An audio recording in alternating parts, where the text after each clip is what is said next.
I want to sort of focus on the Panic of 1857 because it's a really good example of this. What role do you guys see that having in the development of Marx's crisis theory? How does this panic of 1857, relate to the Great Depression, the crisis of 1973, and even the 2008 Great Recession? So shall I start this time? Well, it just so happens I've researched this, okay, because I was very interested in a guy called Schumpeter. Now, you may or may not heard of Schumpeter. He's basically what's called an Austrian economist. He thinks that the market is the best system that you can possibly have, but he's not a fully equilibrium Austrian. A lot of the Austrian economists, the original ones, they don't hold to the theory of equilibrium. In fact, they get very pissed off when Marshall came along and said this is the way it's got to be done, for entirely ideological reasons, because Marshall just says, hey, unless you have equilibrium, you're going to have to admit that the cost of production is the cause of value, and you're going to have to admit Marx. So he said, no, we're not going to do it that way. We're going to have simultaneous causation. And that way everybody gets totally confused and nobody knows what's going on. So the Austrians said no, and Werner Sombart actually wrote once that the whole idea of simultaneous causation is a mortal sin against logic. Well, Schumpeter was more in that school. What he had was a theory of capitalist self-restoration. So his idea was, yes, capitalism can go out of equilibrium. It can go up, it can go into massive overproduction, it can go down, which is where it is now, but it will always come back. So he did a very careful study of Marx and said, Marx grasped something in 1857, which is up until then, everybody thought that financial crashes were an accident. And they came like bolts out of the blue, Wagnerian strikes of financial lightning, which is still the way people look at it now. I mean, people look at 2008 and say, what up? I mean, it happened in 2000. It happened in 1990. It happened in 1980. It happens every 7 to 11 years. And Mandel used to say, this has actually happened since the dawn of capitalism. So after 30 business ups and downs, don't you realize it may have something to do with your system? Anyway, Schumpeter said, yes, it is something to do with the system, which was unusual. But he said it will always restore itself. Now, what he's talking, and then he really boosts Marx up. It's very interesting. He says he discovered cycles, but then he said what he didn't realize is, having discovered cycles, is that capitalism will restore itself. Okay, so it was kind of sneaky vindication of Marx. Now, what Marx did when he was looking at that crisis is say, okay, I understand how financial crises happen. What I didn't understand until now is that they repeat. They happen again and again and again.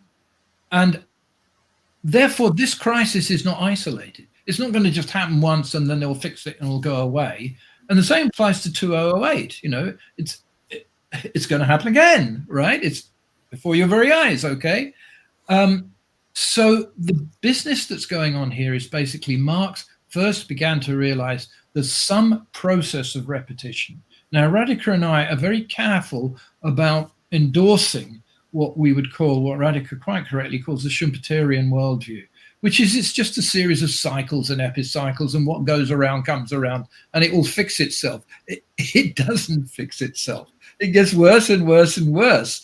And Schumpeter really had a hard time in the Great Recession in 1929, because Keynes came along and said, look, this is so bad. The only way we can fix it is if the state intervenes and does what private capital is not doing, invests, right? And Schumpeter hated that. He was a violent opponent of Keynes. He sort of, after the Russian Revolution, he had to sort of mute his language a bit, but that was his basic philosophy. So the issue is, when capitalism goes into these crises, what do you do? Well, the answer is you have to override the privileges of capital. You have to say, you guys, you're not investing, and we're going to have to do it for you. Now, here's the kick. The United States did that during the war, massively. If you look at the proportion of investment that was done by private industry and the state, practically all of it was the state. And this leads to something which I call the warfare state, which is the whole apparatus of US capitalism was built up during that wartime process. of the state stepping in. Why could they do that? You can't normally do that, because if you have too much state involvement, the working class steps in and says, well, hey, what about us? Well, in a war, you can do that, because you can say, hold back, you can't do that. Patriotism doesn't allow you to step in and say that, because we got a war to win. Fascism was another way of stopping it. During the actual first countries to get out of recession were Japan and Germany, because the fascists said, we are going to invest. It wasn't the kind of neoliberals and fascism you're now seeing in Europe. This was real fascism. Okay, well, that's coming. But anyway, this was, like, we will override the capitalists, but we'll guarantee their support by crushing the working class. That's what they did. So the state comes in, but it's two ways it can come in. It can come in as like war or fascism, or it can come in a socialist way, which in my opinion is what's happening in China, where you say, no, we're going to use this money to override capital and build, a green future, common prosperity, reduce inequality, and all the rest of it. So what did Marx learn from the crisis? Well, he learned that the state was going to have to damn well step in and fix things. And then he learned that to do that, you have to have a workers' state. And hey, it wasn't long until you had the Paris Commune and the dictatorship of the proletariat had made its first appearance on the world scene. So I think that's the conclusion that he and Engels drew from that. Yeah, and if I may add a few points to that. I mean, Marx, how to understand crisis theory is, I think, the most fundamental thing to understand is that for Marx, capitalism was, in its essence, contradictory value production. It was value production, and it was inherently contradictory, and there is just no other way. And Marx, various people have pointed out that Marx identified a number of mechanisms of crisis. Financial crisis was one of them. But of course, there was overproduction crisis. There was a tendency of the rate of profit to fall. There were many others that have been identified. And in a minute, I'll show you a chart I made of different types of crises. But let me just say one other thing first, which is that essentially what passes for Marxist economics on the whole, not obviously everybody, not Allen, not Mandel, not many other really wonderful people, but overwhelming majority of Marxist economists do a couple of things. Number one, they tell you that Marx was wrong about the tendency of the rate of profit to fall. They tell you that Marx thought that there was no overproduction, because implicitly, although they would never admit it explicitly, implicitly they accept Say's law. Number three, they will tell you that Marx's value analysis does not work. In reality, all of these points are wrong, and they are wrong. And the reason why these people make these false statements is because there has been something that went wrong. And this is what I found in my process of writing about these things. I've discovered this, that basically going back to the late 19th century, to Tugan Baranovsky, at least that's how far I have traced it, people who became Marxists arrived at Marxism after having been imbued with neoclassical economics, which began to get going in the 1870s. And once they had imbibed neoclassical economics, they couldn't make head or tail of Marx. I know for a fact, because this was admitted to me by a very prominent Marxist economist. He said to me, I don't understand value.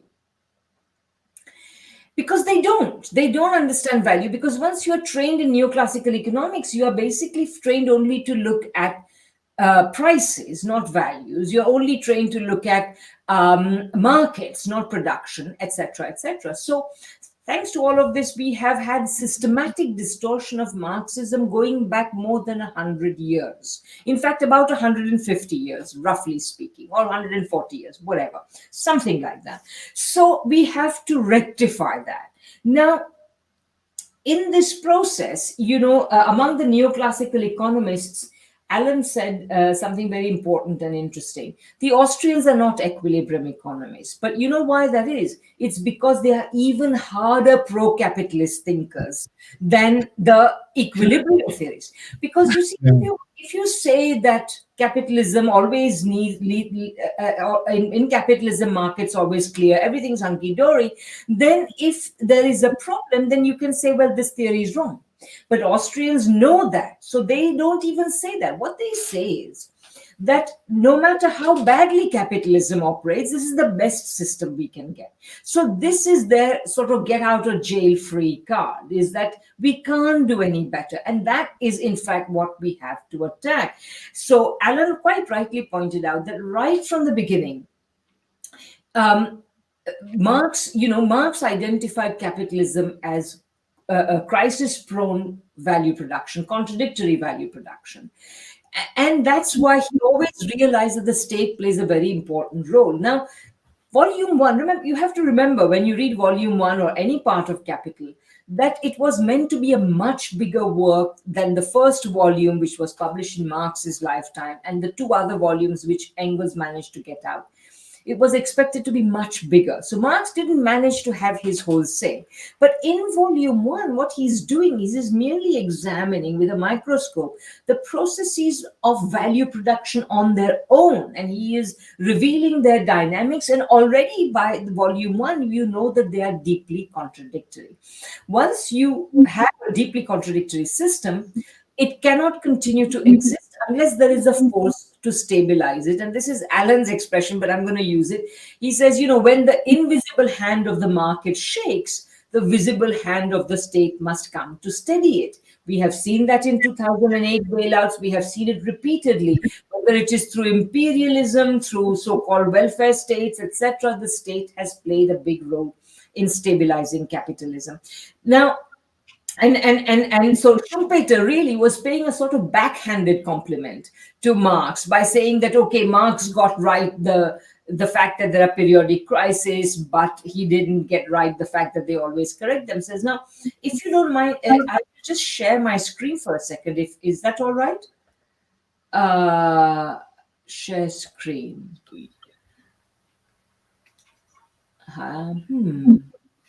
Share screen.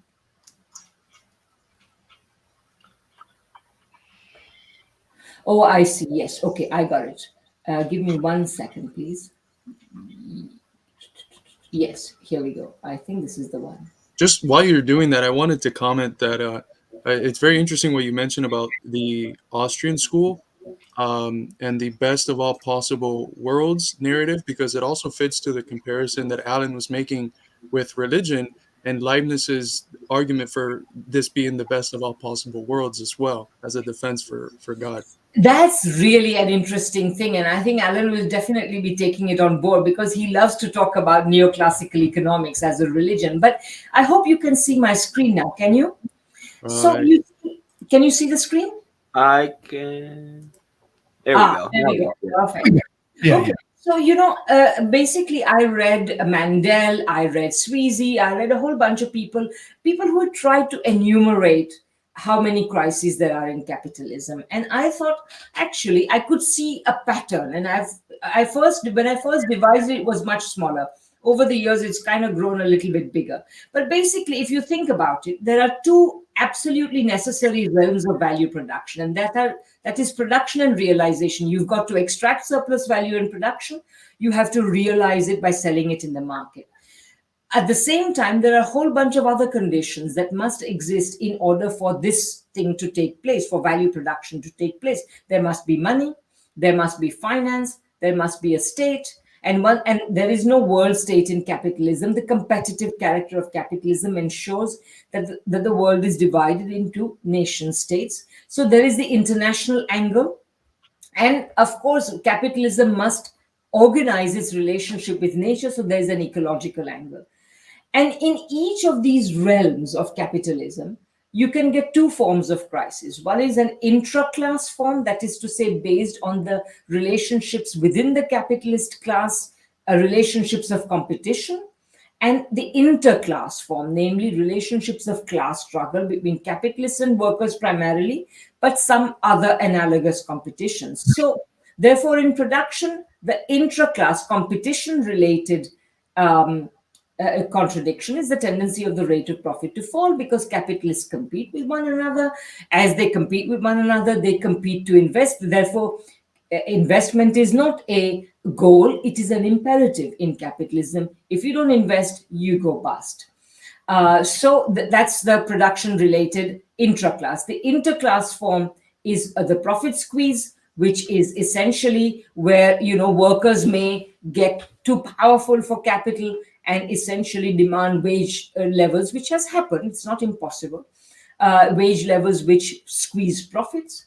In realization, that is to say, in terms of being able to sell what you have produced, you can have disproportion crisis of the, too many products of department 1 versus department 2, too many tractors, too few shirts, sort of thing.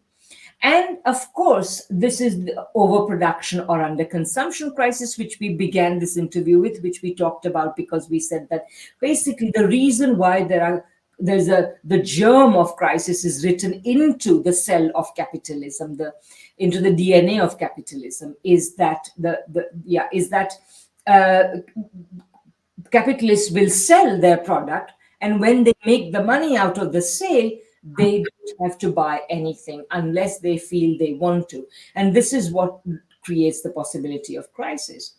And there are, as I say, I won't go through all the whole table, although I can send anybody who wants this article, which should be coming out soon.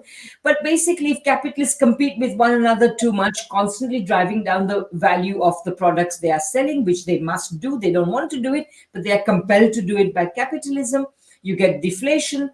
And of course, you can get increases in prices of increases in wages, increases in prices of primary commodities, etc., can lead to inflation. Similarly, when capitalists stop lending to one another, you can have a credit crunch. When they stop lending to ordinary people, you can get a mortgage crisis, etc. I won't go into all of them, but just to give you an idea. So I just systematized all of them. And so what this tells us, and I'm going to stop my share now, what this tells us is that capitalism is prone to a multitude of crises in any given crisis moment, such as the one we are living in right now. Any number of crisis mechanisms may be functioning. And this is the important thing we have to bear in mind, that capitalism essentially is like a spoiled child. It wants everything and its contrary all at once, and it can't have it, basically. And so it is a fundamentally unnatural, contradictory form of